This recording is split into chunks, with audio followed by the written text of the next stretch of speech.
Subscribe करें और bell दबाएं ताकि कोई खबर रह न जाए।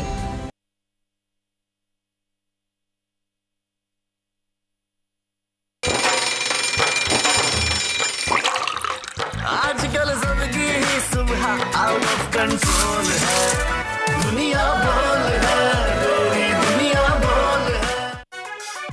बिस्मिल्लाहिर्रहमानिर्रहीम, अस्सलाम वालेकुम। मैं हूँ आपके साथ Warda Shoaib and welcome to दुनिया बोल है। And once again good morning Pakistan and good morning Talha. अस्सलाम वालेकुम। Good morning to you too Warda, कैसी हैं आप? बिल्कुल ठीक, आप बताएं, बड़े मसरूफ लग रहे हैं। बस देख रहा था दुनिया में क्या हो रहा है, दुनिया बड़ी हैपनिंग हो रही है इस वक्त।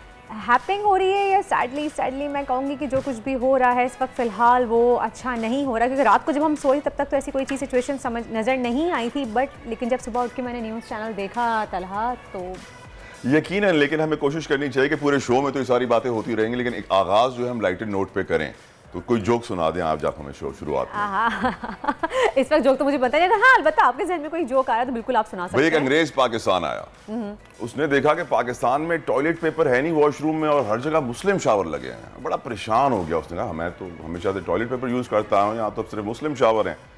तो फिर उसने कहा यार चलें काम चलाते हैं। फिर उसने क्या क्या खाना खाया। जब उसने खाना खाया पाकिस्तानी एक दिन, तो फिर उसने बोला अब मुझे समझ में आया यहाँ मुस्लिम शावर क्यों लगे हुए हैं। इतना मसाला खाओगे भाई तो मुस्लिम शावर की जरूरत तो पड़ेगी, टॉयलेट पेपर से काम नहीं चलने वाला। इसीलिए अब आपकी बारी वर्दा। एनीवेज नहीं, आपका जोक अच्छा था और हमें पता चला कि अच्छा वैसे बताएं, कहते हैं एक और जगह भी कहा जाता है कि ये बातें साइंटिफिकली भी प्रूवन है कि अगर आप बहुत ज़्यादा तेज़ मसाले खाते हैं तो उससे आपकी स्किन पे भी फ़र्क पड़ता है। आपकी स्किन में जो क्लैरिटी, जो ग्लास ग्लो जिसे हम कहते हैं, एक शाइन होती है, वो नहीं आती है। हाजमा वर्दा, आपको मालूम है हाजमे के प्रॉब्लम्स, इंटरनल आपके इंटेस्टाइन्स के प्रॉब्लम्स, आपको गैसेस के प्रॉब्लम, गैस्ट्राइटिस, पता नहीं कौन कौन सी बीमारियां, मंकी पॉक्स पाकिस्तान पहुंच चुका है। तो खैर अपनी बॉडी का ख्याल रखना चाहिए। ये कुरान में है कि जिस्म जो है ना क़यामत के रोज बोलेगा, इसका एक एक उज़्व बोलेगा। तो इसलिए कोशिश करनी चाहिए, take care of your body, stay healthy, eat right and have a good routine. अगर आपकी जिंदगी की रूटीन अच्छी नहीं है तो हमेशा प्रॉब्लम्स का शिकार रहेंगे। अगर आप चाहते हैं कि एक्नी, पिंपल और ऑयली स्किन, इन सब चीज़ों से आपकी जान छूटे तो थोड़ा सा कम मसाला खाएं। बाज़ लोग होते हैं जो बहुत ज़्यादा तीखा खाते हैं, बहुत एक्स्ट्रा तीखा खाते हैं। तो हर चीज़ नॉर्मल होनी चाहिए। अगर बैलेंस पे रहते हुए आप हर चीज़ें, चाहे वो डाइट हो, चाहे वो आपका रूटीन हो, चाहे वो आपकी मेडिकेशन हो, चाहे वो आपकी एक्सरसाइजेज हो, हर चीज़ें म्याना रवि इख्तियार करना ज़रूरी है। अगर कोई भी चीज़ आप एक्स्ट्रा करेंगे तो डेफिनेटली वो आपके लिए नुकसानदेह साबित हो सकती है। साथ साथ पाकिस्तान की मूवी है जॉयलैंड, जिसको कांस मूवी फेस्टिवल में, फिल्म फेस्टिवल में जो है स्टैंडिंग ओवेशन मिला है। उनके लिए सब तालियां बजाएंगे पूरी टीम के लिए कि well done, you done a great job.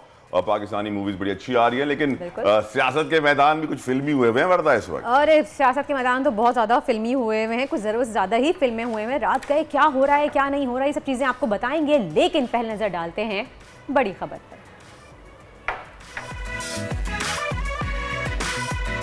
PTI के लॉन्ग मार्च से पहले हुकूमत बौखलाहट का शिकार, पकड़ धकड़ का आगाज। पंजाब पुलिस और एफसी की नफरी से दारुल हुकूमत को भर दिया गया, जगह जगह कंटेनर्स के पहाड़। उधर खिलाड़ियों के हौसले बुलंद, शहर शहर एहतजाज की कॉल।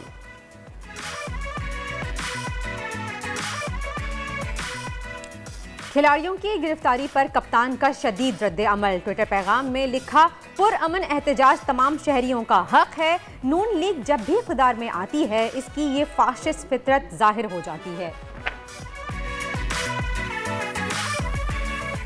तहरीक इंसाफ की हुकूमत को तहरीक अदम एतमाद से हटाने की मुबैना बात करने वाले नायब अमरीकी वजीर खारजा डोनाल्ड लो को ओहदे से हटाने का मुतालबा कर दिया। कप्तान का अमरीकी टीवी को interview.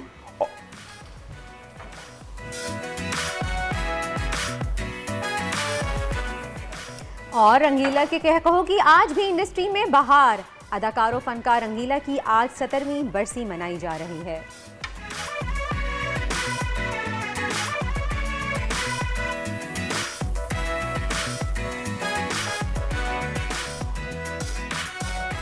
Rangeela was a master in making people laugh. और कॉमेडी आजकल दुनिया में बड़ी मुश्किल हो गई है वर्दा। लोग एक दूसरे को हंसाने के लिए क्या क्या जतन करते हैं। एंड आई टेल यू कि आप सीरियस कंटेंट पे बात कर लें बड़ा आसान होता है, लेकिन किसी को हंसाना बड़ा मुश्किल होता है। और ये हमने काफ़ी लेजेंडरी अपने कॉमेडियंस खो दिए हैं। उमर शरीफ हो गए, मोइन अख्तर साहब हो गए, रंगीला हो गए, तमाम लोगों से हमने जो है वो एक खो दिया है अपनी इंडस्ट्री से, और उनको हमेशा हम याद रखेंगे क्योंकि इन जैसे लेजेंडरी कॉमेडियन आज तक नहीं। लेकिन हंसाना मुश्किल क्यों होता है ये भी तो बताएं। क्यों मुश्किल होता है? क्योंकि जब आपकी सोसाइटी में, आपके पॉलिटिक्स में, आपके इर्द गिर्द हमेशा सीरियस चीजें हो रही हो, आप हमेशा सीरियस खबरें सुन रहे हो, आप हमेशा ये सुन रहे हो कि मारा जा रहा है, धाड़ा जा रहा है, पकड़ा जा रहा है, आग लगाई जा रही है, कत्ल किया जा रहा है, चोरी की जा रही है, ये हो रहा है, हर बुराई के बारे में आप अपनी न्यूज में सुन रहे होते हैं, तो आप बड़े सीरियस रहते हैं। और यकीनन हम चाहते हैं, हमारी कोशिश ये होती है कि आपको हमेशा लाइटर साइड पे रखें और आपको लेटेस्ट अपडेट्स ही बताएं। और फिर आपका दिल भी नहीं चाहता तला हंसने का कि आपके बैक ऑफ द माइंड कहीं ना कहीं वो चीज चल रही होती है। जी कुछ कह रहे थे राइट। अब हम बात कर लेते हैं पॉलिटिक्स की। प्रोड्यूसर साहब कह रहे हैं बहुत सारी बड़ी बड़ी खबरें हैं आपके पास, आवाम तक पहुंचाना बहुत जरूरी है। और गुज़िश्ता रात इस्लामाबाद सील किया जा चुका है, घबराहट का शिकार है इस वक्त हुकूमत, हम जानते हैं। हज़ारों की तादाद में नफरी लगा दी गई है, हर सड़क कंटेनर लगाकर बंद कर दी गई है जो एहतजाज के रूट पर थी, जिसकी वजह से इस्लामाबाद के शहरी मुश्किलात का शिकार हैं। साथ साथ वहाँ पे जो PTI के वर्कर्स हैं उनको भी पकड़ा जा रहा है, उनको भी रोका जा रहा है, उनको बताया जा रहा है कि अब आप घर में नहीं निकलेंगे, अब हवालात में बंद होंगे, जब डेट गुजर जाएगी फिर आपको छोड़ेंगे। 15,000 शेल मंगवाए गए हैं आंसू गैस के। भाई ये कोई मतलब, हम बात करते थे वर्दा एनार्की, सिविल अनरेस्ट, कन्फ्रंटेशन, तसादुम, लड़ना एक दूसरे से, लेकिन यार पाकिस्तानी हुकूमत पाकिस्तानी लोगों पर ही 15,000 आंसू की गैस के शेल इस्तेमाल करेगी। इनसेन। नहीं तलहा, समझ में ये चीज़ नहीं आ रही कि हुकूमत इस तरह के इक़दाम क्यों कर रही है। पहली बात तो ये कि एहतजाज आपका हक है और आइन में ये चीज़ है, उसके बावजूद भी अगर कोई पुरअमन तरीके से एहतजाज करना चाह रहा है, कोई पार्टी एहतजाज करना चाहे, तो उस पर इस तरह की आपका जो रिएक्शन आ रहा है हुकूमत का, आपको नहीं लग रहा कि हुकूमत खुद जो है वो अपने आप को जाहिर कर रही है कि वो किस तरह की बौखलाहट का, घबराहट का शिकार है। रात को कई लेट नाइट आप लोगों के घरों पर छापा मार रहे हैं, चार दीवारी का और चादर का तकद्दुस पामाल किया जा रहा है हुकूमत की जानिब से। क्या ये बात सही है? आपको क्या लग रहा है? वेरी सिंपल इसकी सी रीजन है समझने के लिए इसको कि PTI ने जब भी एहतजाज किया है हुकूमत को हिला दिया है और इसीलिए हुकूमत इस वक्त परेशानी का शिकार है। अमजद खान नियाजी साहब रहनुमा हमारे साथ इस वक्त मौजूद है। नियाजी साहब, thank you so very much for giving us your precious time. आपको बेहद मशकूर हम लोग कि आपने अपना कीमती वक्त हमें दिया। ये बताइए कि इस वक्त आपके सामने 15,000 आंसू गैस के शेल मंगवा लिए गए हैं, कंटेनर्स लगा दिए गए हैं। पहले भी जब आप लोग निकले हैं, आप PTI की तारीख है कि जो आपने धरने दिए हैं, जो एहतजाज किए हैं, जो जल्द से किए हैं, पाकिस्तान में किसी और ने नहीं किए हैं। इस वक्त आपकी कितनी तैयारी है? क्या उसी तरह आप आंसू गैस का मुकाबला करेंगे कि थोड़ा सा नमक रखेंगे, गीला कपड़ा साथ रखेंगे कि जैसे आंसू गैस चले तो नमक मुंह में और गीला कपड़ा नाक में रख लिया जाएगा? आपके पास अंदर की क्या रिपोर्ट्स हैं? How will you face the situation Niazi साहब? बिस्मिल्लाहिर्रहमानिर्रहीम। जैसे कि आपको मालूम है कि रात भर जो है पूरे पंजाब के अंदर फिर हमारे मियां वाली के अंदर जो है वो पुलिस जो है गुल्लू भट्टों का किरदार अदा करती रही है और लोगों के घरों पे छापे, कारकुनों के लोगों को हिरासा किया जाता रहा। लेकिन इसके बावजूद भी मैं समझता हूँ कि कौम का जो मोरल है ना वो बहुत बुलंद है। देखिए, जो तहरीकें होती है ना उसमें मसाइल भी, मुश्किलात भी आती हैं, लेकिन हमेशा मुश्किलों के बाद आसानी है।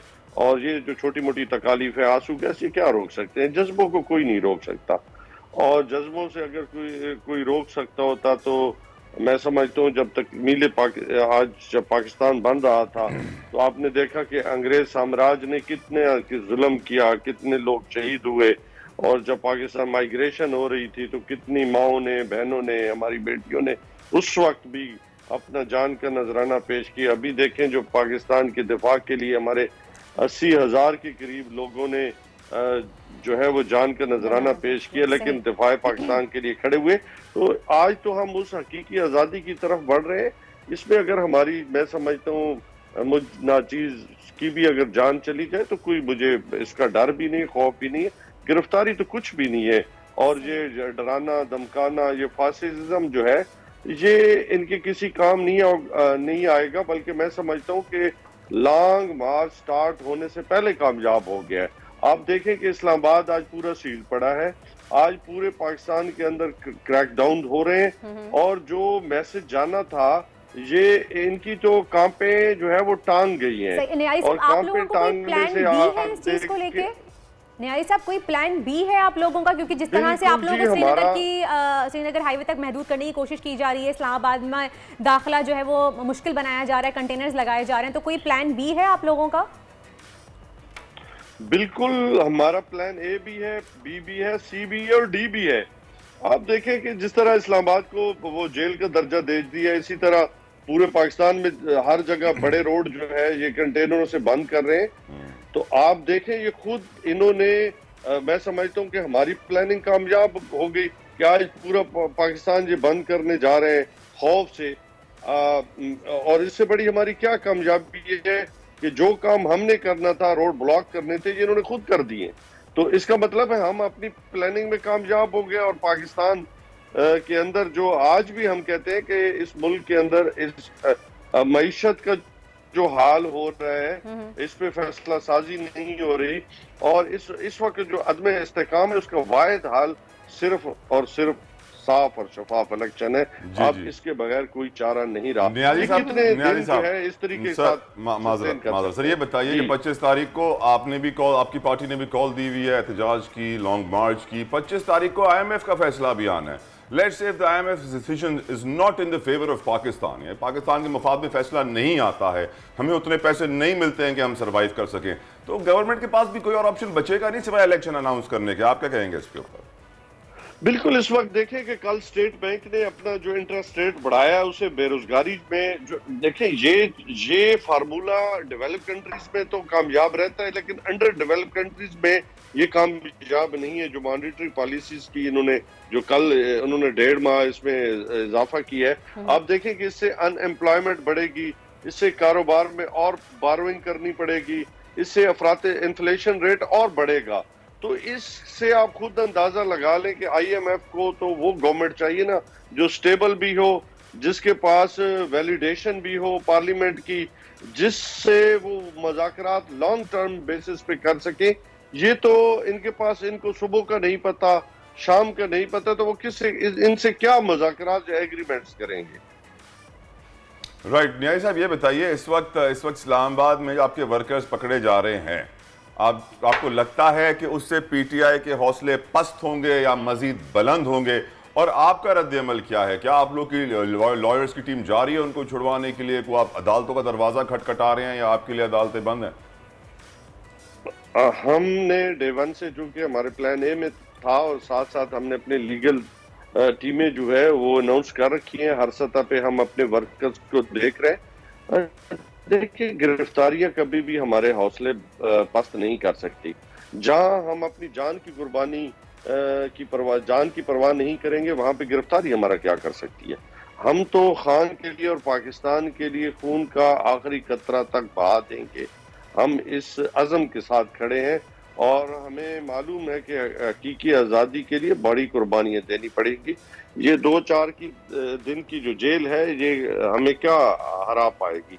ये 4 दीवारी तो नहीं रोक सकती इंसान के जो ख्यालात। 4 दीवारी नहीं रोक सकती इंसान के ख्यालात को। अमजद अली नियाज़ी साहब PTI के सीनियर रहनुमा हमारे साथ मौजूद, बहुत बहुत शुक्रिया, आपने अपना कीमती वक्त हमें दिया, लेकिन आपने वाज़ेह कर दिया है कि सिचुएशन का सामना करने के लिए हम तैयार हैं। हुकूमत बौखलाहट का शिकार है और वो डरने वालों में से नहीं है। उन्होंने खुद कहा कि मैं अपनी जान देने को भी तैयार हूँ अगर इस मकसद के लिए उन्हें जान देनी पड़ी।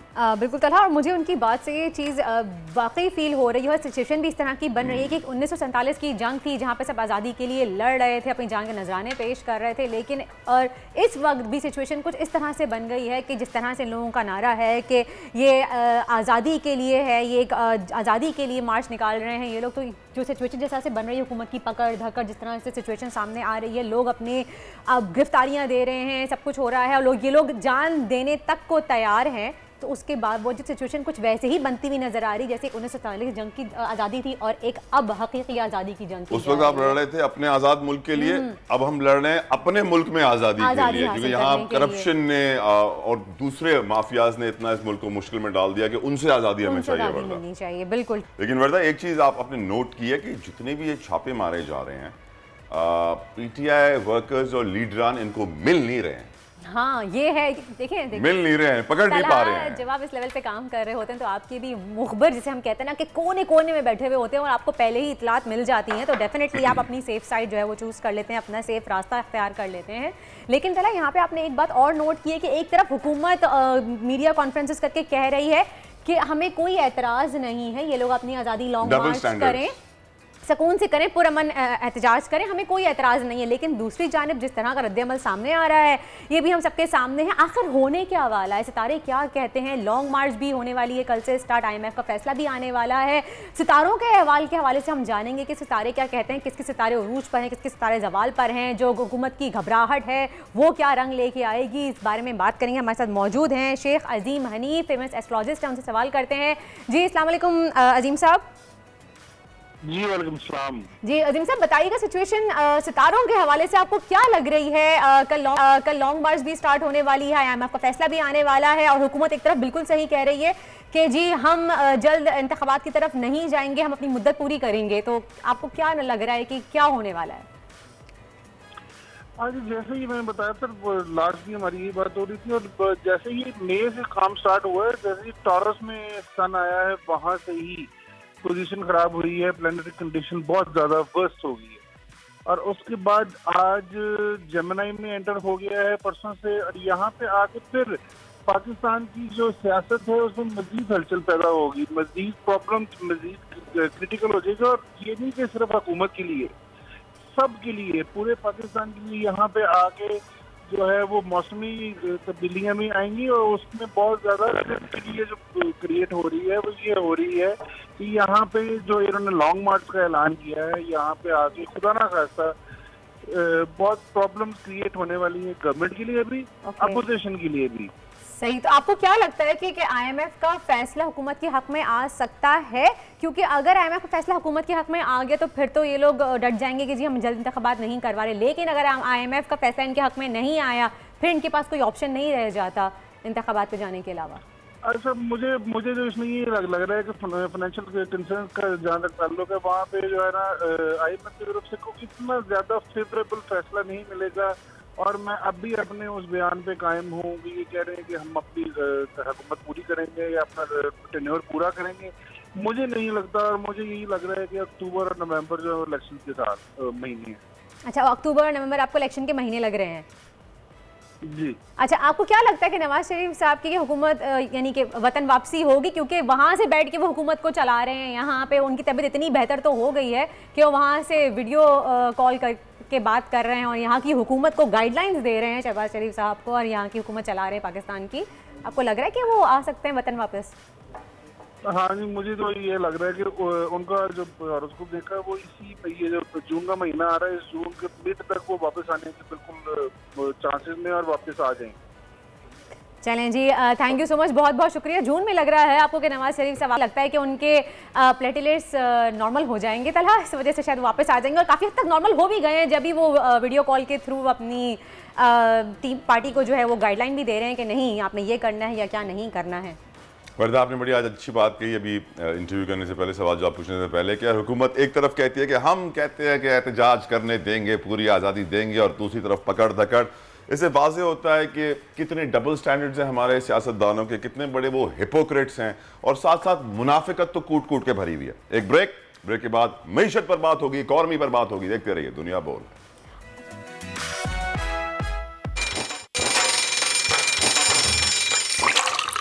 आजकल जिंदगी ही सुबह आउट ऑफ कंट्रोल है, दुनिया बोल है, मेरी दुनिया बोल है।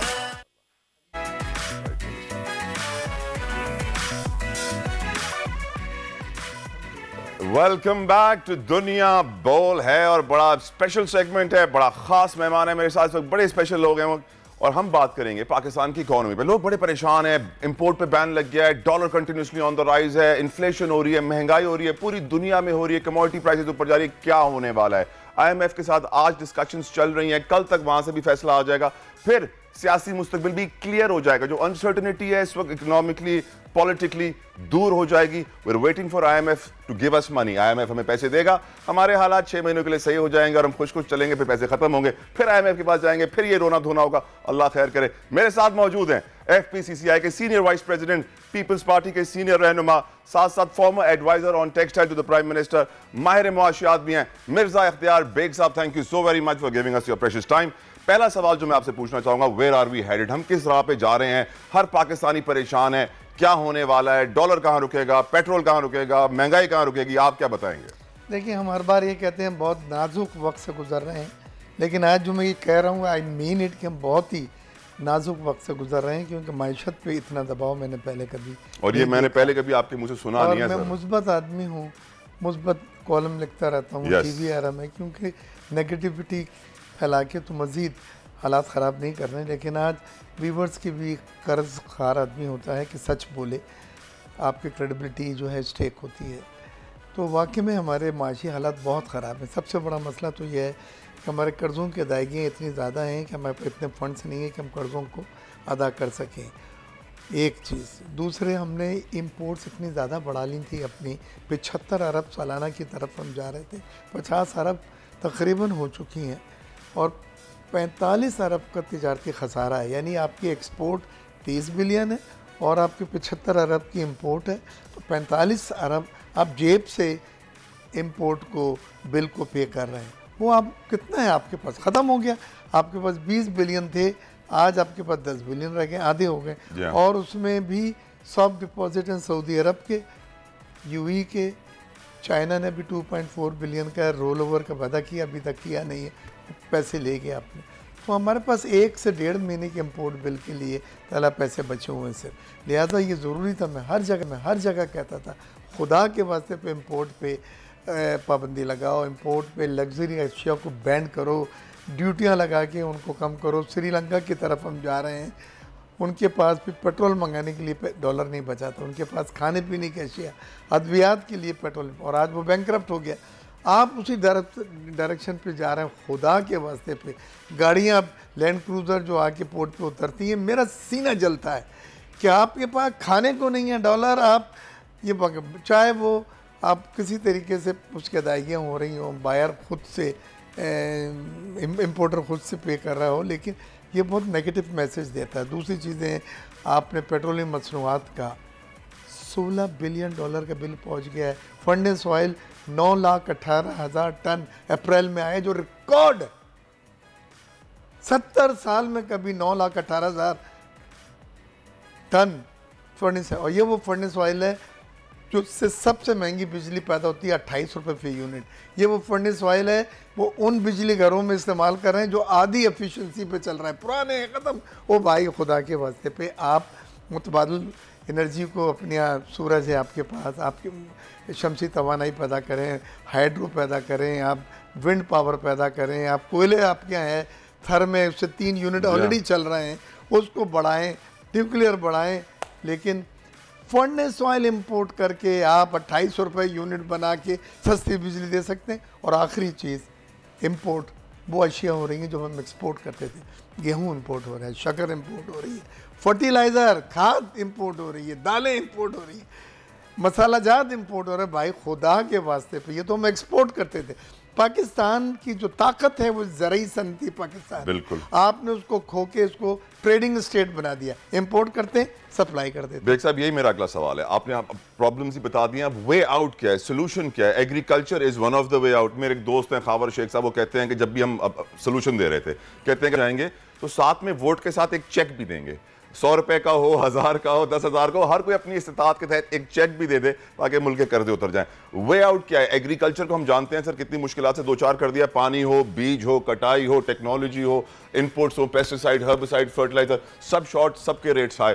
How do we get out of this situation Baig साहब? देखो, 3 चीज़ें करनी होंगी उनको। एक तो ये इम्पोर्ट पे अल्लाह का शुक्र, उन्होंने हमारे कहने पे, रोने गाने पे इम्पोर्ट पे मॉनिटरिंग लगाया है, उन्होंने ड्यूटियाँ बढ़ा दी हैं 50%, 100%, हर वो चीज़ के ऊपर जो वो समझते हैं लग्जरी गुड्स है। खाम माल जो एक्सपोर्ट बनाने के लिए, एक्सपोर्ट गुड्स बनाने के लिए इंपोर्ट किया जाता है, उस पर नहीं लगानी चाहिए थी, क्योंकि वो अगर महंगी हो गई तो फिर एक्सपोर्ट प्रोडक्शन आपकी कोई ख़रीदेगा नहीं, मुकाबलती नहीं रहेगी। तो ये है, गाड़ियाँ पे पाबंदी लगाई, मोबाइल टेलीफोन, बट बहुत देर अब हुई है, 1 हफ्ते पहले। तो एक तो इसको बिल्कुल सख्ती से कंटिन्यू किया जाए जब तक आपके रिजर्व नहीं बढ़ते। ठीक है, हम मर नहीं जाएंगे, हम गाड़ियाँ नहीं आएंगी, टेलीफोन नहीं आएंगे, लग्जरी गुड्स नहीं आएंगी, चीज़ नहीं आएंगी, चेरीज़ नहीं आएंगी, तो हम जिंदा रहेंगे। हमारे मुल्क का बका का सवाल, ये लफ्ज़ बहुत इम्पोर्टेंट है। दूसरी चीज़ ये है कि आप अपना फ़ौरन बिजली पैदा करने का जो फ्यूल है जी। वो फर्नेस ऑयल से खुदा के वास्ते पे निकल ऑल्टरनेटिव एनर्जी पे जाएं। ये दूसरी चीज़ है। तीसरी चीज़ ज़राअत के शोबे हो गए, आपके पास मेहनत किसान है, आपके पास फर्टाइल लैंड है। दुनिया का सबसे बड़ा आबपाशी निज़ाम पाकिस्तान में है, आप उसको रिवाइव करें, आप ख़ुद कफ़ील हों।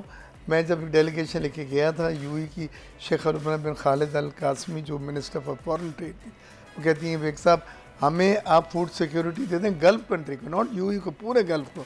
हम ज़मीनें लेते हैं, छोटे डैम भी बनाएंगे, हमें ज़राई अजनास जब पैदा हों तो एक्सपोर्ट की इजाज़त है। लोग हमारे मुल्क उस एंगल से देख रहे हैं और आपने उसके उस पोटेंशियल को इस्तेमाल ही नहीं करा। आप इंपोर्ट कर लें हर चीज़ को, पैसे आपके पास खक नहीं है। आज आपके पास जो रिजर्व हैं लोएस्ट लेवल पे हो गए, जिस वजह से डॉलर 102 रुपये 50 पैसे के ऊपर। What steps are to be taken, कौन से इकदाम फौरन करने चाहिए एग्रीकल्चर को पैरों पे खड़ा करने के लिए? एडिबल ऑयल के बाद, क्रूड ऑयल के बाद, पाम ऑयल के बाद दालों का सबसे बड़ा इंपोर्ट बिल है हमारा, तो ये दालों का इंपोर्ट बिल कैसे? एडिबल ऑयल के $4 बिलियन है, खुर्दुनी तेल $4 अरब। हमने इन्हें एक वक्त था जब मोरक्को से हमने इन्हें सूरजमुखी वहाँ सनफ्लावर मंगा के और लगाया था, बड़ी कामयाब गया था और यहाँ बड़ी अच्छी फसलें हुई थी। और उसमें मैं बड़ा इंस्ट्रूमेंटल था, मेरे भाई इश्तियाक बेग जो है वो कौंसल जनरल हैं मोरक्को के, तो वो वहाँ से लोगों को भी बुलाया था और यहाँ बड़ी कामयाब रहा था। बीज वगैरह कुछ नहीं। जब मैंने टेक्सटाइल का बिज़नेस शुरू किया था 92 में, तो 2 तरह के बीज होते थे। सिंध के लिए कॉटन की मैं बात करूँ K68, और पंजाब वाला जो कॉटन होती थी उसका नाम था MNH 93। ठीक। ये 92 से आज जब मैं तला से बात कर रहा हूँ, ये 2 ही बीज हैं बस। नो अपग्रेड, कोई नया बीज नहीं, कोई टेक्नोलॉजी, कोई कुछ नहीं। इस तरह से तो एग्रीकल्चर को आप ठप कर दिया अपना। 13 मिलियन बेल कॉटन की पैदा हुई थी 2 साल पहले, पिछले साल 8 मिलियन हो गई हैं। 5 मिलियन बेल सनत को मंगाना पड़ा, और मंगाने के लिए भी इंडिया से ट्रेड पे पाबंदी थी, तो आप ब्राज़ील से मंगा रहे हैं, सेंट्रल एशियन से मंगा रहे हैं, दुगनी फ्रेट तिगना फ्रेट लग रहे हैं। ये पूरे ज़खायर खा गए, ये गलतियां हैं। पॉलिटिकल सिनारियो को देखते हुए मुस्तकबिल आप क्या कहेंगे? क्योंकि हम जानते हैं कि इस वक्त पकड़ धकड़ हो रही है, एहतजाज की कॉल हो रही है, IMF से मीटिंग्स चल रही हैं, अनसर्टिनिटी बहुत ज़्यादा है, लोग परेशान हैं, क्या उम्मीद देना चाहेंगे बेग साहब उन्हें? देखिए, पहली चीज़ तो ये है कि जब नई हुकूमत आई है तो उसके भी स्टेक है बहुत बड़ा। अग्रीड। वो ये बोल कर आई है कि हालात बहुत ख़राब है, हम सही कर लेंगे, तो खुदारा उन्हें ये मौका तो दें कि वो करके दिखा सकें या ना करके दिखा सकें। दोनों मैसेज मिल जाएगा ना, सामने होगा। तो ये अब नई हुकूमत को आए हुए महीने भी नहीं हुए, आप उनको कहते हैं कि जी जाएं और इलेक्शन कराएं। मैं समझता हूँ फिर वो पागल तो नहीं थे, वो सबब कमाने के लिए आए थे, हाथ लगाए अब चले जाएं। तो उनका मैंडेट जो है वो ये कहता है कि नहीं, आप डिलीवरी करके दिखाएं। आपने जो कहा था कि मेरा फाइनेंस मिनिस्टर जो है बड़ा विस्किट है और ये टर्न अराउंड करेगा, तो दिखाएं हमें। सही है ना? तो उन्हें मौका दें, और आप उसके बाद नहीं हो तो आपके लिए भी एडवांटेज है कि इंतखाब में जब आप जाएंगे आप बोलेंगे हमें उठाया, हम सही थे, वो खुद आके भी कुछ नहीं कर सके। सही है ना? ये एक बात है। दूसरी चीज़ ये कि ये जो अरेस्ट की आप बात कर रहे हैं, ये एडमिनिस्ट्रेटिव मेजर्स होती हैं हर हुकूमत। जब पहले PTI थी तो उन्होंने भी ये तमाम इक़दाम, शेख रशीद साहब को आप जानते हैं कैसे थे, जो इंटीरियर मिनिस्टर उनके, उनसे मिलते जुलते राना साहब हैं, तो ये नॉर्मल है। अब सवाल एक मैं और बात कर रहा हूँ कि लोगों ने मुझसे, जब मैं आ रहा था प्रोग्राम पे, तो यही बात किया था कि यार, आप भी बल्कि बात कर रहे थे कि पेट फूड शॉर्ट हो गया, बैन लग गया इंपोर्ट में। सर ये बड़ा मसला है, इस पे बात करेंगे। देखिए बेग साहब, ईरान से डब्बे वाली लस्सी स्मगल होकर तक पहुंच जाती है, जबकि उनके ऊपर कितनी दिहाइयों से बहुत बैन लगे हुए हैं वेस्टर्न वर्ल्ड के कि आप एक्सपोर्ट नहीं कर सकते, आप अपना ऑयल एक्सपोर्ट नहीं कर सकते, लेकिन वो इतनी पाबंदियों के बावजूद अपने पैरों पे खड़े हुए, क्योंकि वो हर चीज़ खुद बना रहे थे। हमारे यहाँ तो कुछ भी खुद नहीं बनता, सब कुछ इंपोर्ट हो, टूथपेस्ट, साबुन, टूथब्रश, सब कुछ, चॉकलेट, खाना, पेट फूड बना दिया। तो जब कुछ बनता ही नहीं यहाँ पे और सब आप बैन कर देंगे, तो लोग सर्वाइव कैसे करेंगे? जिनको 15 साल से जिसने कुत्ता रखा हुआ, जिसको एक ही फूड खिला रहा था, वो शॉर्ट हो गया। देखिए, मैं एक बात बतलाता हूँ, और बड़ा कुछ व्यूवर्स पसंद भी नहीं करें। मेरी अपनी बेटी इसी बात पे शोर मचा रही थी, कैट उसने रखी हुई है और बड़ी अटैच्ड है उससे। कि महंगा हो गया, शॉर्ट हो गया है, ब्लैक मेल किया जा रहा है मार्केट में। देखिए हमने एक बहुत छोटा सेगमेंट है जो इसको केटर करता है, हमें मुल्क को देखना है। हमने जब लग्जरीज आइटम बैन किए हैं तो उसमें 3 लग्जरीज आइटम को हम अलाउ अगर करने को कहेंगे तो वो अनइथिकल सा लगता है। हाँ ये बात सही है कि वो महंगी हुई हैं, लेकिन वो लोग हैं जो ये पेट रखते हैं कि जो शायद अफोर्ड कर लें।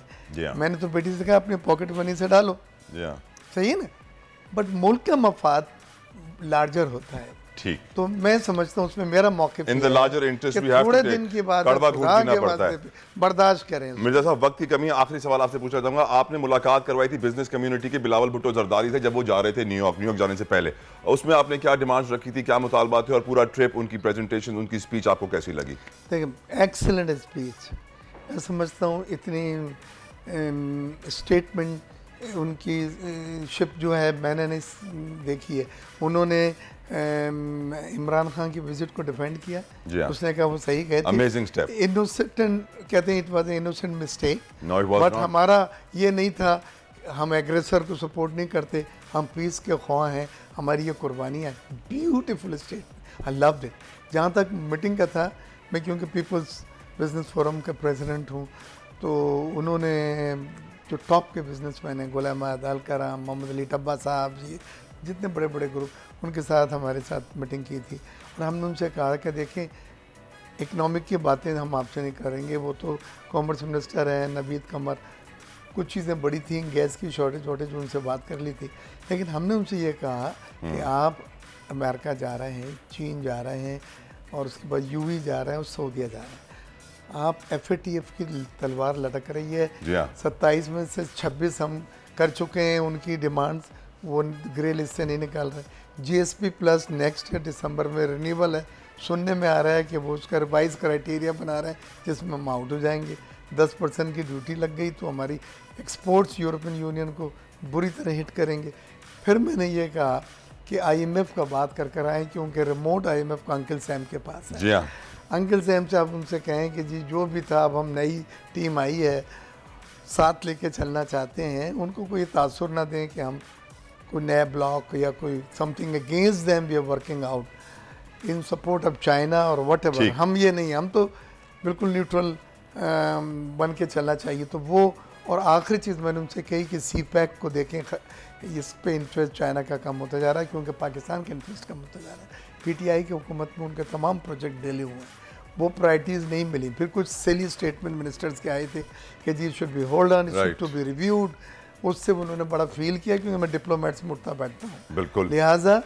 और उनका 2.4 बिलियन का जो डिपॉजिट था, जिसका रोल ओवर का कहा था, वो अब कह रहे हैं कंसोर्शियम में हम बात कर रहे हैं, ये वो नहीं हुआ है, पैसे ले लिए। मैंने कहा आप CPEC के रिवाइवल के लिए भी उन्होंने इन सब चीज़ों को लिखा है और इन सब जगह पे उन्होंने बात की है और मैं राब्ते में हूँ वगैरह जो उनके साथ हैं सब।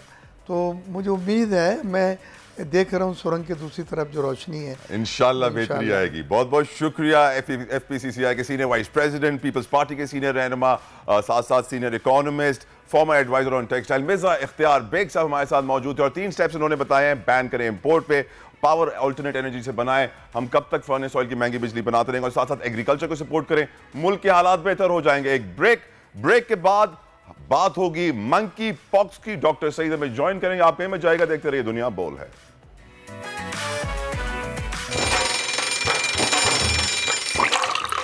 आजकल जिंदगी ही सुबह आउट ऑफ कंट्रोल है, दुनिया बोल है, मेरी दुनिया बोल है।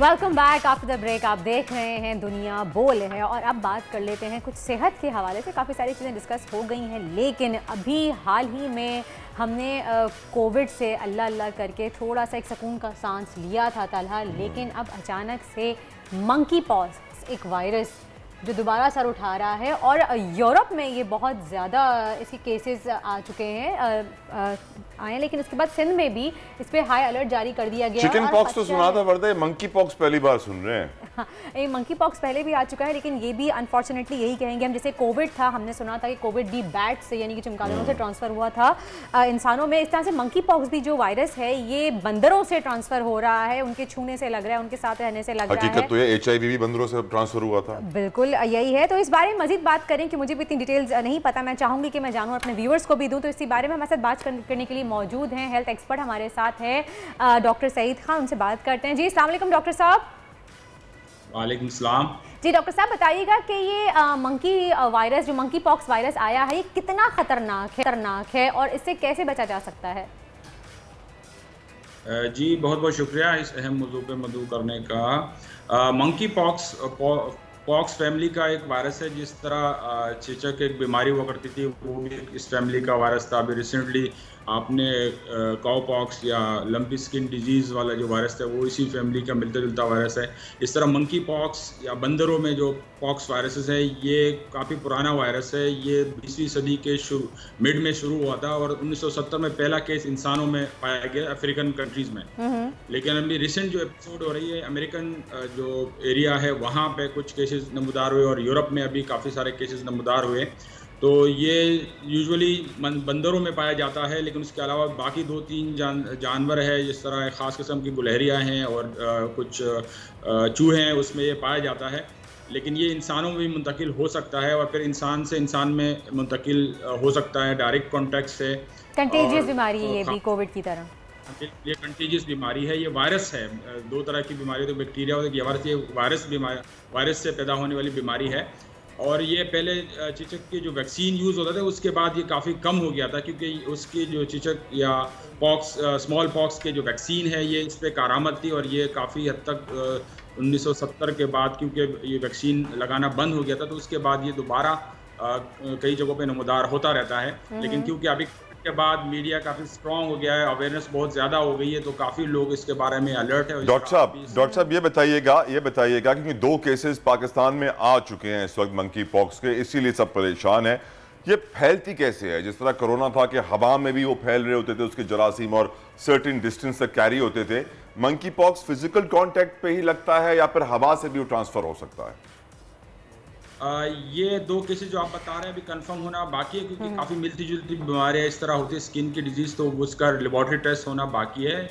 और लेकिन ये काफ़ी दुनिया में इस तरह है। तो ये डायरेक्ट कॉन्टैक्ट से फैलता है, person to person direct contact, और ड्रॉपलेट से भी फैल सकता है, मतलब सांस के जरिए फैल सकता है। लेकिन जिस तरह कोविड है उस तरह बहुत तेज़ी से नहीं फैलता है, क्योंकि कोविड की जो असल रिस्पिरेटरी ट्रैक है इसका डायरेक्ट स्किन से ताल्लुक, अगर स्किन से डायरेक्ट कांटेक्ट होता है या करीबी बंदा आता है। डॉक्टर साहब एक आखिरी सवाल पूछना चाहूंगी आपसे, क्या हम, चूंकि सिंध में भी हाई अलर्ट जारी कर दिया गया है और लाहौर में भी खदशा है कि मंकी पॉक्स का वायरस हो सकता है, तो क्या हम तैयार हैं वैक्सीन वगैरह के हवाले से पूरी तरीके से इससे निपटने के लिए?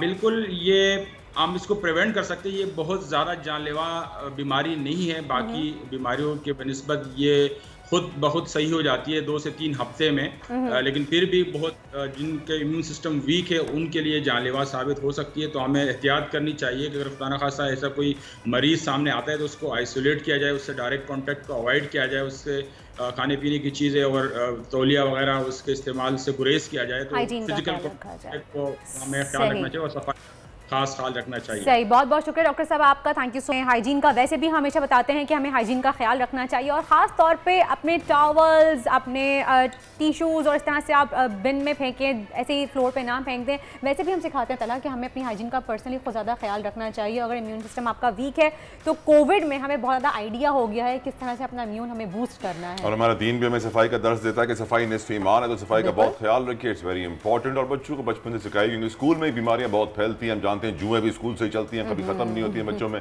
तो इसी तरीके से बीमारियां स्कूल में बहुत फैलती हैं, तो उनका भी ख्याल रखें, मॉनिटरिंग करें कि अगर किसी बच्चे को ऐसी बीमारी हो तो फ़ौरन से अलर्ट करें, प्रिंसिपल को बताएं, हॉस्पिटल लेके जाएं और दूसरों बच्चों को उन बच्चों से दूर रखें। खैर आगे बढ़ते हैं और प्रोग्राम में बात करेंगे कुछ ऐसे लोगों की जो अब हम में नहीं लेकिन काम बहुत बड़ा कर गए, क्योंकि हमारी कौम में मुश्किलात, मसाइल, सियासी problems, political, economical, social issues इतने ज़्यादा हैं कि हम हमेशा स्ट्रेस में रहते हैं।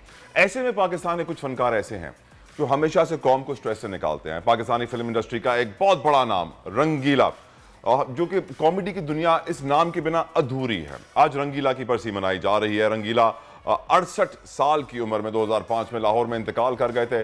मोहम्मद सईद खान उर्फ रंगीला हमेशा हमारे दिलों में जिंदा रहेंगे। मेरे साथ इनको याद करने के लिए, उन पर डिस्कशन करने के लिए सब मौजूद हैं सलीम आफरीदी साहब। आप बहुत बड़े कॉमेडियन, फनकार, पाकिस्तान के आर्टिस्ट, परफॉर्मर। आफरीदी साहब, आपकी क्या यादें हैं रंगीला साहब की? How do you remember Rangeela? What are your favourite memories when you think about Rangeela साहब? हाँ जी, अस्सलाम वालेकुम। वालेकुम अस्सलाम। रंगीला साहब के बारे में क्या कहा जाए कि वो पाकिस्तान के वो लेजेंड फनकार थे, कॉमेडियन थे और बड़ी हैरत अंगेज़ शख्सियत के मालिक थे। सोचा भी नहीं जा सकता कि ऐसे बॉडी वाले इंसान को, ऐसे फीचर जिसके हों, उसको एज ए हीरो भी लिया जा सकता है। तो रंगीला तो हमारे मुल्क का बड़ा असासा थे और क्योंकि उन्होंने कॉमेडी की एक नई दुनिया की पहचान कराई। वो अपना स्टाइल लेके ख़ुद पैदा हुए। एक्शन कॉमेडी का जो सेंस है वो उन्होंने दिया। बॉडी जेस्चर से वो लाफ्टर लेते थे। हर जुगत का मुकाबला अपने किसी बॉडी पार्ट से या उसकी मूवमेंट से करते थे।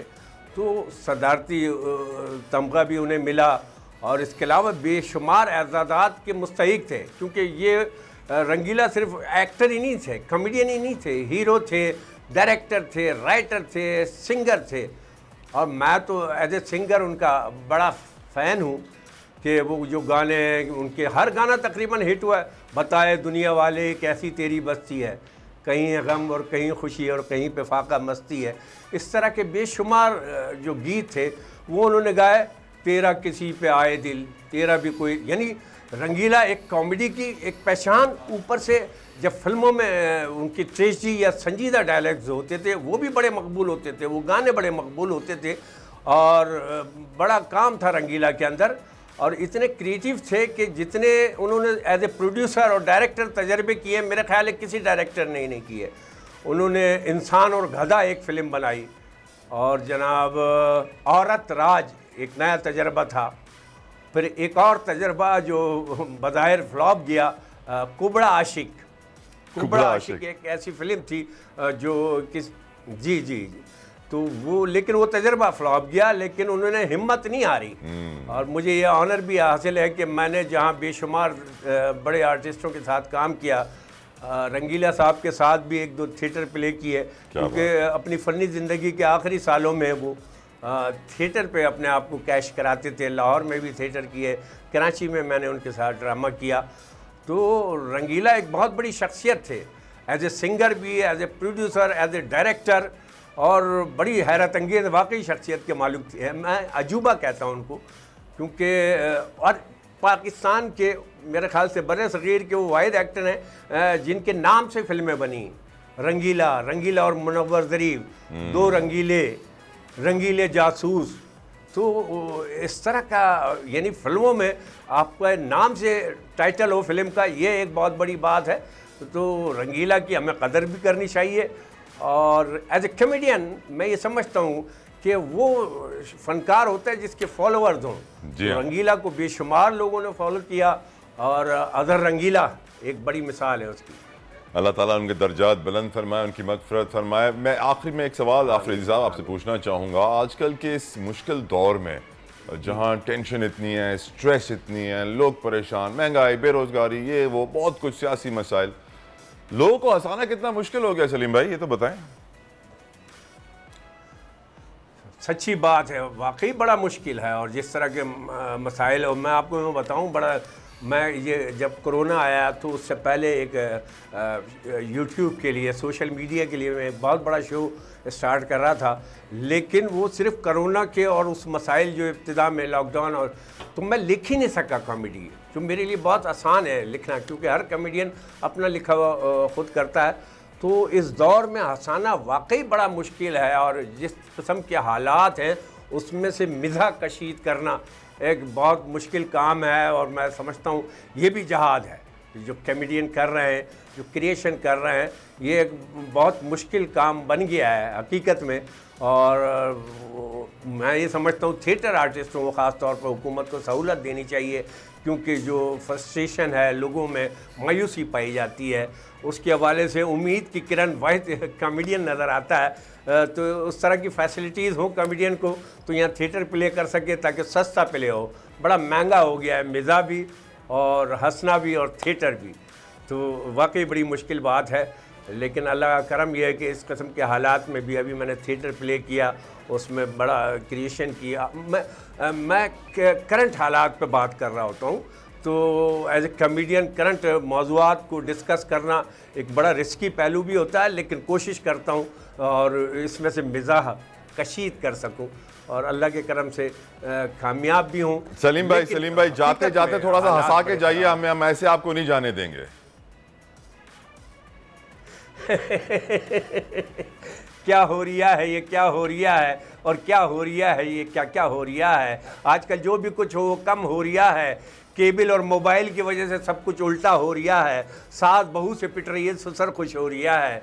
बीवी काम पे जा रही है, मियाँ सो रिया है। लड़कियां तेजाब फेंक रही हैं, लड़कों का अदालत में बयान हो रिया है। अमीरों के ऐश हो रहे हैं, गरीब बेहोश हो रिया है। शराब खुलेआम, उधर नलकों में पानी कम हो रिया है। अमेरिका में क्रिसमस पे सस्ताई, हमारे यहाँ रमज़ान महंगा हो रिया है। और दुनिया चांद पे पहुँच गई, हमारे यहाँ आज भी ईद के चांद पे झगड़ा हो रिया है। क्या हो रिया है ये, क्या हो रिया है, क्या हो रहा है, क्या हो रहा है। बहुत बहुत शुक्रिया Salim Afridi, famous comedian, actor, performer of Pakistan. आपका आपने दुनिया बोला कि अपना कीमती वक्त दिया, लेकिन जो आपने इंपॉर्टेंट बात है कि वो आप तक पहुंचाना चाहूंगा कि इस वक्त मुल्क में मिजाज बड़ा मुश्किल हो गया है, हंसना बड़ा मुश्किल हो गया है, जिहाद बन गया है कॉमेडी।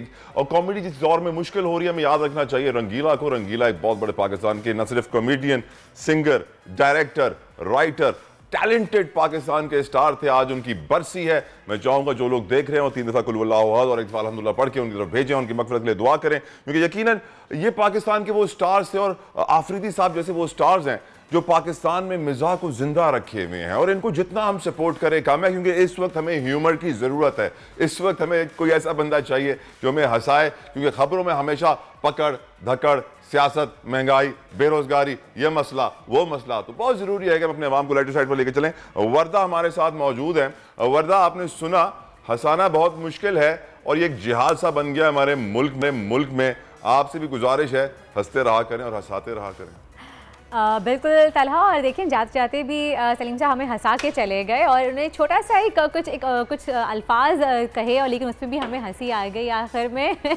लेते हैं, आप देखें अब आगे हमें यही चाहना चाहिए कि हंसते रहना चाहिए, मुस्कुराते रहना चाहिए, क्योंकि यही हमारे लिए ज़रूरी है कि हम जिस तरह के टेंस माहौल में रह रहे हैं, जिस तरह के हम मुश्किल दौर से गुजर रहे हैं, एक थोड़ा लाइटर नोट पे आके एक तंज़ और मज़ा रखना एक बहुत अच्छी बात है। हमारे लेजेंडरी हमारे कॉमेडियंस थे, जितने भी लेजेंडरी एक्टर्स थे, उन सबको हमें ख़राज तहसीन पेश करना चाहिए कि अब इस तरह के लोग बमुश्किल आते हैं। और जब बात हो रही है लेजेंड्स की, तो हमें लग रहा है, आगे लेके चलते हैं स्टोरी को, कि गोल्ड भी एक ऐसी चीज़ है जो मुझे लग रहा है कि हमारी आने वाली जनरेशन जो होगी वो यही कहेगी कि यार एक ज़माने में गोल्ड हुआ करता था या इस तरह की चीज़ हुआ करती, क्योंकि गोल्ड इतना महंगा हो गया है कि लोगों की पहुंच से बाहर हो चुका है। लेकिन पाकिस्तान में अगर हम गोल्ड की बात करें तो एक बहुत बड़ी इंडस्ट्री है पाकिस्तान में, गोल्ड की बहुत ज़्यादा खरीदो फरोख्त की जाती है। ये बात मुझे भी सुन के बहुत ज़्यादा हैरत हुई थी।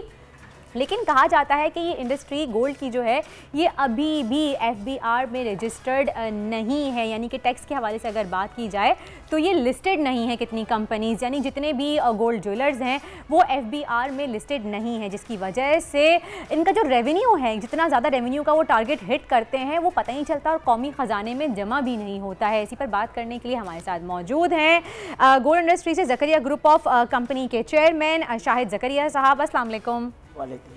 कैसे ज़करिया साहब आप? ठीक ठाक। Welcome to the show. Thank you so much कि आप वक्त निकाल के हमारे शो में आए। अच्छा, आपने बताया कि जदी पुश्ती से आपका जो है वो गोल्ड की रिफाइनरी से ताल्लुक़ है, आप गोल्ड रिफाइन भी करते हैं, फिर उसको बनाते भी हैं, प्रॉपर आपकी फैक्ट्रीज हैं इस हवाले से? जी।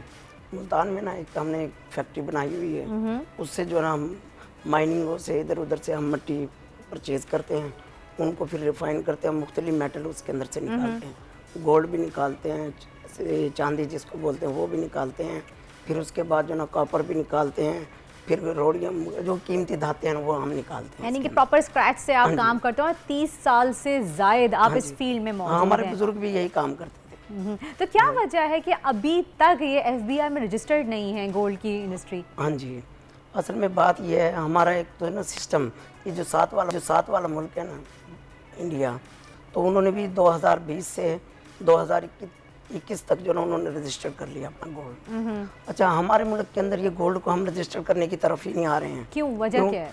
वजह मतलब हालांकि कोई मसाइल भी नहीं है। देखो, एक जैसे एक गाड़ी रजिस्ट्रेशन करने का ना एक इदारा बनाया हुआ है, ऐसे एक इदारा नहीं बना हुआ। FBR जो ना खुद डायरेक्ट इन्वॉल्व हो जाती है सुनारों के साथ, उनके साथ, तो वो गोल्ड रजिस्टर करवाने के लिए तैयार नहीं होते। तो हम चाह रहे हैं, तो गवर्नमेंट कुछ नहीं सोचती इस बारे में? नहीं, गवर्नमेंट अभी तक मतलब सोचना तो चाहिए जैसे हालात हैं। अगर ये मिसाल के तौर पर रजिस्ट्रेशन की तरफ आ जाए ना, इंशाल्लाह ताला हम गोल्ड से जो ना पाकिस्तान का कर्जा उतार सकते हैं। गोल्ड के टैक्स से अगर हम खाली गोल्ड सेल टैक्स कलेक्शन करें ना, अभी हम करना शुरू हो जाएं, इंशाल्लाह ताला ये पाकिस्तान का हम कर्जा उतार सकते हैं।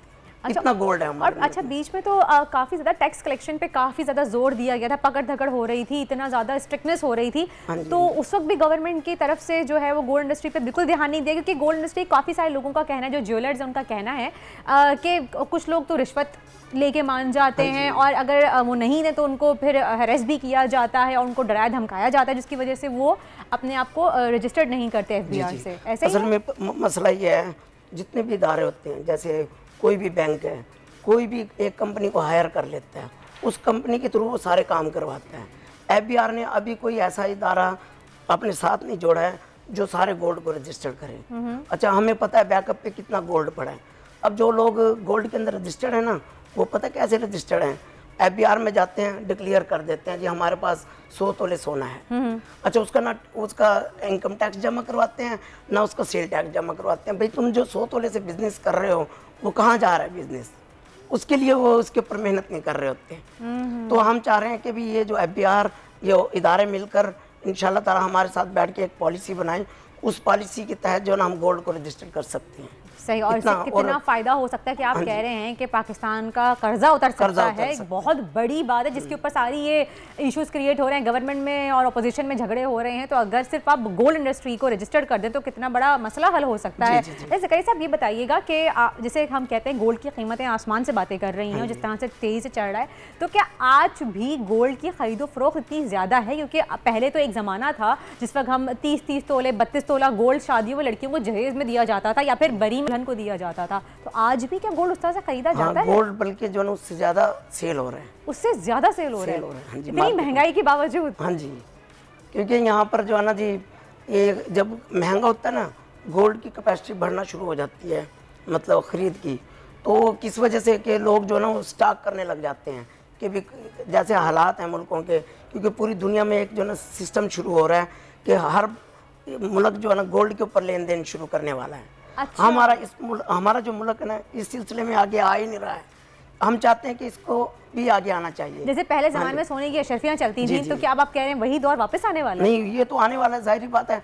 अब जितना डॉलर कहाँ खड़ा है और करेंसी कहाँ खड़ी है, अगर ये करेंसी कुछ भी हो सकती है, ये जो गोल्ड है ना ये हमारी फिजिकल करेंसी है, ये जो हम कहीं भी चला सकते हैं इसको। अब हर बंदा ना अपने घर में गोल्ड रख के इसलिए बैठता है कि अगर मुल्क के हालात हो हम गोल्ड को बेचकर अपनी ज़रूरियात को पूरा करें। अच्छा भाई, घाना में या ये किसी और मुल्क में, क्योंकि मेरी घाना में भी कंपनियां, वेस्ट अफ्रीका घाना के अंदर, वहाँ पर भी ऐसे ही है, गोल्ड देते हैं, वो चीज़ें परचेज करते हैं। वहाँ पर उनका पैसे का ये किसी उससे ताल्लुक नहीं है।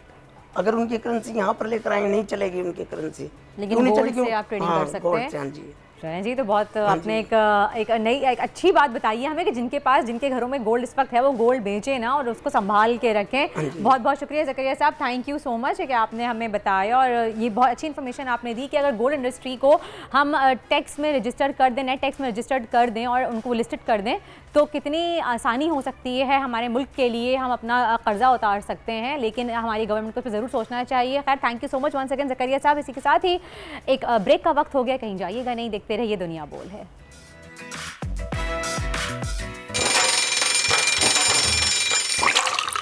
आजकल जिंदगी ही सुबह आउट ऑफ कंट्रोल है, दुनिया बोल है, दुनिया बोल है।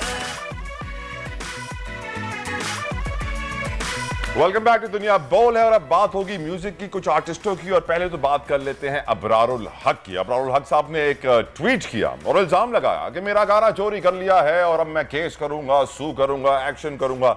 जिसके बाद कहानी में आया ट्विस्ट। और वो गाना तो बताते हैं, गाना कौन सा था तला? वो गाना था हम सबका फेवरेट और बहुत ही फेमस सॉन्ग है नच पंजाबन, और ये इंडिया की एक फिल्म में जुग जुग जियो में, और बहुत ही फेमस डायरेक्टर हैं, प्रोड्यूसर हैं करण जौहर साहब, और धर्मा प्रोडक्शंस बहुत बड़ा नाम है, उन्होंने लिया, उन पे अब्रारुल हक साहब ने ट्वीट किया था। लेकिन फिर क्या हुआ, उनको मुंह की खानी पड़ी। मुंह की इसलिए खानी पड़ी कि जिस कंपनी के पास इस गाने के एक्चुअल राइट्स थे उन्होंने भी ट्वीट किया। मूवी बॉक्स के नाम से एक कंपनी है जिसके पास अब्रारुल हक के इस गाने के राइट्स, और उन्होंने बोला कि हमने खुद बेचे हैं ये राइट्स इंडिया की टी सीरीज को, इसलिए अब्रारुल हक साहब आप जो कह रहे हैं ना, आप गलत कह रहे हैं। तो मेरे ख्याल से अब्रारुल हक को एक और ट्वीट करना चाहिए कि I am sorry for passing on wrong information. लेकिन मुझे ये समझ में नहीं आ रहा कि अगर राइट्स उस कंपनी के पास थे तो अब्रारुल हक को पहले उस कंपनी से कंफर्मेशन नहीं करनी चाहिए थी तला ट्वीट करने से पहले? एक बात बड़ी अजीब सी है वर्दा कि हमारी एंटरटेनमेंट इंडस्ट्री में हमेशा से बॉलीवुड हॉलीवुड को कॉपी करता आया है, और फिर बॉलीवुड को लॉलीवुड कॉपी करता आया है, और सैडली राइट्स का मसला चलता रहता है, लेकिन वो सिर्फ जबानी जमा खर्च तक रहता है और ज्यादा एक्शन नहीं होता, और देखा यही जाता है कि कॉपियां होती रहती हैं, A-B-C-D कॉपी आती रहती है, और इस वक्त यही सूरत हाल है हमारी म्यूजिक। लेकिन आई मस्ट से वो गाना वाकई बहुत अच्छा है, लेकिन वो इट्स अमेजिंग सॉन्ग। लेकिन मज़ीद डिटेल जानेंगे हम हमारे नुमाइंदे बोल न्यूज़ के मोइन ज़ुबैर से बात करते हैं। जी मोइन ज़ुबैर साहब बताइएगा, अपडेट कीजिएगा कि क्या हुआ, अब्रारुल हक के गाने की मज़ीद डिटेल्स क्या हैं? जी हमारे साथ इस वक्त पाकिस्तान के नामवर गुलकार अब्रारुल हक साहब मौजूद हैं, और आपके लम्बे होगा कि भारत की एक फ़िल्म है जुग जुग जियो, करण जौहर की ये मूवी है जिसमें बड़े बड़े नाम शामिल हैं, अनिल कपूर साहब हैं, नीतू कपूर हैं, कियारा अडवाणी है, ये तमाम आर्टिस्ट इस फिल्म में शामिल हैं। लेकिन इस फिल्म को भारत ने इस हवाले से मशहूर किया कि पाकिस्तान के इस गुलकार का एक गाना जिसका नाम है नच पंजाबन, उसे उस गाने के ट्रेलर में शामिल किया गया, और उसको इस वक्त भारत भी ज़्यादा पजीराई मिल रही है। जानेंगे अब्रारुल हक साहब से कि उस गाने को क्या इन्होंने खुद बेचा है या चोरी किया गया है। सर अस्सलाम वालेकुम। वालेकुम अस्सलाम। सर आपका गाना पूरा पंजाब नचता रहा, पाकिस्तान नचता रहा, अब भारत की वो मूवी उसको हाइप मिल रही है आपके उस गाने से, क्योंकि ट्रेलर में उसको शामिल किया गया है। इब्रार साहब ने क्या वो गाना बेचा है? बिल्कुल भी नहीं बेचा, मुझे तो ना किसी ने बताया ना किसी ने पूछा, और ये मेरा कोई चौथा पांचवा गाना है जिस पे ये कर रहे हैं। लेकिन हद होती है, अभी सारे पाकिस्तानी मुझे कह रहे तुमने बेचा होगा, मैंने फिर ट्वीट किया है, मैंने कहा मैंने किसी को नहीं बेचा, और अब मैं कोर्ट में जाऊंगा, क्योंकि ये अरबों रुपए की मूवीज़ बनाते हैं और उनके पास अपना कंटेंट नहीं होता और अरबों रुपया कमाते हैं। तो मैं शराफत में ही, मतलब हमारा इस तरफ ज़्यादा ध्यान नहीं होता, धरने शरने। अभी मैं कल ज़ाहिर है उधर इस्लामाबाद चला जाऊंगा, स्टेट ऑफ माइंड ही हमारी फ़र्क थी, तो इन्होंने बीच में ये कर दिया। लेकिन मैं किसी लॉयर की ड्यूटी ज़रूर लगा के जाऊँगा। मैं यूके में, इंडिया में और पाकिस्तान में, तीनों में लॉयर्स के साथ मैं मशवरे कर रहा हूँ। अच्छा, आपके 5 आपने बताया कि गुज़िश्ता गाने भी आपको चोरी किए गए, तो उस वक्त आपने कोई क्लेम किया था, या अब वो तमाम गाने जो प्रीवियस भी चोरी हुए हैं उनको भी क्लेम करेंगे आप? उस वक्त तो हम लोग खुशी होते थे, ओ यार इंडिया ने गाना चुक लिया, बड़ी गल है, इतना मतलब वो सारी बात है, डिजिटल दौर है, डिजिटल दौर है यार, और इस रेवेन्यू स्ट्रीम है। मतलब आप देखें ना कि इन लोगों ने करोड़ों अरबों रुपए इस पे से कमाना है, तो क्यों ना मैं वो सहारा में डालूं पैसा, वो इससे कमा के इनको क्यों दूं? और करण जौहर साहब से ये कहना चाहेंगे कि अगर फ़र्ज़ करें कि क्लेम में नहीं जाते, आपकी सेटलमेंट होती है, तो आप वो अर्निंग जो इन्होंने ऑनलाइन कमाई है या मूवी का कुछ परसेंटेज आपको दिया जाए जो आप फलाही कामों के लिए और लोगों के लिए खर्च करें? यार देखो, एक तो उन्होंने गाना इतना बुरा बनाया है, अच्छा ठीक है, वो मैं इस तरह देना नहीं चाहता गाना, मतलब मेरी मर्ज़ी है ना, मैं दे, हाँ मैं मुझे 100 अरब दे दे, मैं कहता हूँ मैं नहीं देना, फिर ठीक है ना, तो मैं उसके ऊपर सोचूंगा, मैं पाकिस्तानी लोगों से मशवरा करूंगा, और ये भी हो सकता है कि मैं किसी छोटी सी बात पे दे दूं, मैं उनसे कह दूं कि इन सारे जो एक्टर्स हैं इनसे कश्मीर का नारा लगवाएं कि कश्मीर जो है उसको आज़ाद होना चाहिए, और वहाँ के लोगों पे कश्मीर का नारा हम सब लगाएंगे, कश्मीर जरूर बनेगा पाकिस्तान। लेकिन जो बात इंटरेस्टिंग किया अब्रारुल हक ने कि पहले इंडिया गाना लेता था तो हम कहते थे इंडिया ने गाना चुक लिया और हम खुश होते थे, लेकिन अब इंडिया गाना चुक रहा है तो हम खुश नहीं हो रहे वर्दा। हाँ, क्योंकि अच्छा वैसे ये बात है कि एक तो गाना उनका इतना हिट है, इतना पॉपुलर, डेफिनेटली उसके अगेंस्ट में ही वांट समथिंग, लेकिन उन्होंने कहा कि वो नहीं देना चाहता, अगर उनको कोई 100 अरब भी दें तो कहेंगे भाई जी मैंने नहीं देना। लेकिन ये बात एक नोट करेंगे तला आपकी, अगर हम बॉलीवुड की बात करें तो पिछले कुछ अरसे से बॉलीवुड में एक, या तो वो अपनी पुरानी मूवीज़ को ही रिक्रिएट कर रहे हैं, रीमेक कर रहे हैं, या फिर पुराने गानों का ही वो रीमेक कर रहे हैं। क्यों, क्या हुआ ऐसा बॉलीवुड इंडस्ट्री में कि उनके नए गाने नहीं आ रहे? हालांकि एक दौर था कि इंडिया के जो गाने थे बड़े फेमस थे, अगर 90s के आप बात कर लें तो वो अपने खुद के गाने बहुत अच्छे बनाते थे, लेकिन अब वो रीमेक कर रहे हैं। लेकिन मैं आपको यहाँ पे स्टूडियो में हम आपको एक ऐसे शख्स से मिलवाएंगे, एक ऐसे सिंगर से मिलवाएंगे जो अपने गाने खुद लिरिक्स राइट करते हैं, उसके खुद ही कंपोज करते हैं और उनका पूरा मटेरियल अपना खुद का होता है। वो अकेले होल सोल ये काम कर रहे हैं। तो हम मिलवाएंगे आपको एक फेमस सिंगर जो अपने एक उनका गाना था मेरी माँ, 4 से 5 साल पहले उन्होंने लॉन्च किया था, उससे उनको बहुत ज़्यादा पज़ीराई मिली थी, बहुत ज़्यादा पसंद किया गया था। और अब उनका एक नया गाना आया है तेरी बाहों में, उसने बहुत ज़्यादा धूम मचा दी है सोशल मीडिया पे। तो आइए डायरेक्ट उनसे मुलाकात करते हैं और कुछ उनसे गाने भी सुनते हैं उनके। तो मिलते हैं इमरान अली से। अस्सलाम वालेकुम। वालेकुम अस्सलाम। Welcome to the show. Thank you so much. जी इमरान, आप बताइए कि आप किस तरह से आपने शुरुआत की और आपका गाना मेरी माँ किस तरह से आपने लिखा, क्या सोचा, या फिर जस्ट एक इंसिडेंटली आपने ये बना लिया, इतना हिट हो गया? एक्चुअली म्यूज़िक तो स्कूल कॉलेज लाइफ से स्टार्ट हो गया था और उसके बाद बस ऑटोमेटिकली चीज़ें अच्छी आती रही ज़िंदगी में। मेरी माँ गाना is basically a true story. I lost my mom in 2006, तो उनको मेरी आवाज़ बहुत पसंद थी। She was like my voice a lot. उनको लगता था कि मैं कुछ ना कुछ इस म्यूज़िक में कर सकता हूँ। तो मैंने सोचा कि अपना गाना पहला क्यों ना अपनी माँ को ही डेडिकेट किया जाए। तो ख़ुद लिखा, उनकी यादों को, उनकी मेमोरीज़ को सामने टेबल पर रख के लिरिक्स लिखता था। और ये गाना मुझे नहीं पता था कि ये गाना जो है वो मैं कभी ऑन एयर भी कर पाऊँगा। मैं सोचता था कि इसको बस रख लूँगा ख़जाने में अपने। ऑन एयर किया और वो इतना कनेक्ट कर गया लोगों से, ख़ास तौर पे वो जो मुल्क से बाहर गए हैं अपने पेरेंट्स को छोड़ के यहाँ जॉब वगैरह के लिए, या वो जिनके पेरेंट्स गुजर गए, तो वो वहाँ टच कर गया गाना। और बस यही बात थी, यहीं से फिर ओरिजिनल गानों का आगाज़ हुआ। म्यूजिक इंडस्ट्री में आपका सफ़र अब तक कैसा रहा? काफ़ी टफ। क्यों? Ups and downs. एक्चुअली आप लोग देख रहे हैं पिछले कुछ 8-10 सालों से म्यूज़िक हमारा बड़ा ही मसाइल का शिकार है। इसमें ज़्यादा स्टार्स पैदा हो। एक्चुअली रिकॉर्ड लेबल्स ख़त्म हो गए हैं हमारे। द ड्रॉबैक इज़ कि वो इतने सारे म्यूज़िक चैनल्स हमारे मुल्क के वो सब गायब हो गए। पहले काफ़ी थे, 8-10 म्यूज़िक चैनल्स। आई रिमेंबर मेरा पहला गाना कोई 8-10 म्यूज़िक चैनल्स ने डिस्ट्रीब्यूट किया था। But today we have less channels जो कि एंटरटेनमेंट सपोर्ट करते हैं। अब हमारे पास सारी चीज़ें सोशल मीडिया पे हैं और उस पर ही हर बंदा स्टार बना हुआ है, कोई नहीं बना हुआ। तो ये वाली कहानी है। म्यूज़िक इंडस्ट्री में होता ये है कि हम आप लोग बहुत अच्छे से जानते हैं कि हमें फिर अपॉर्चुनिटीज़ खुद क्रिएट करनी पड़ रही है। That's the problem. वक्त की कमी। और प्रोड्यूसर साहब कह रहे हैं कि कुछ सुन ले जल्दी से। इमरान की आवाज़ सुनाइए व्यूअर्स को फौरन। और मैं चाहूँगी कि जो आपका नया गाना है आजकल बहुत ही हिट हो रहा है, तेरी बाहों में, अब वो प्लीज़ हमें सुनाएं ज़रूर।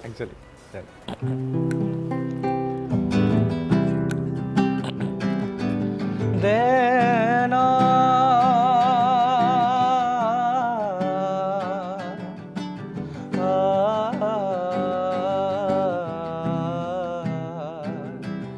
देना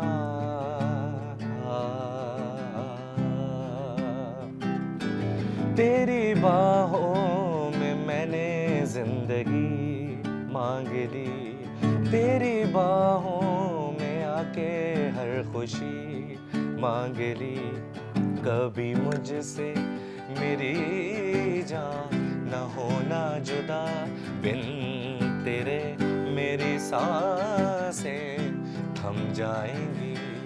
तेरी बाहों में मैंने जिंदगी मांग ली। ओ मेरी रातें मेरे दिन कुछ नहीं तेरे बिन, मेरी रातें मेरे दिन कुछ नहीं तेरे बिन। हो आजा मेरी जाके मुझ में समा जा, करके बेचैन दिल तू यूं न जा। तेरी बाहों में मैंने जिंदगी मांग ली। Very nice. Who's your teacher? किससे सीखा आपने इमरान? स्टेज से, जिंदगी से, हालात से। कोई उस्ताद, को रियाज, को सारे गामा पादा नीसा? नेवर। जब चाहता था सीखना तब जिंदगी ने इजाज़त नहीं दी। अब जब इजाज़त है तो ऑक्यूपाइड इतना है कि सीख नहीं पा रहा। तो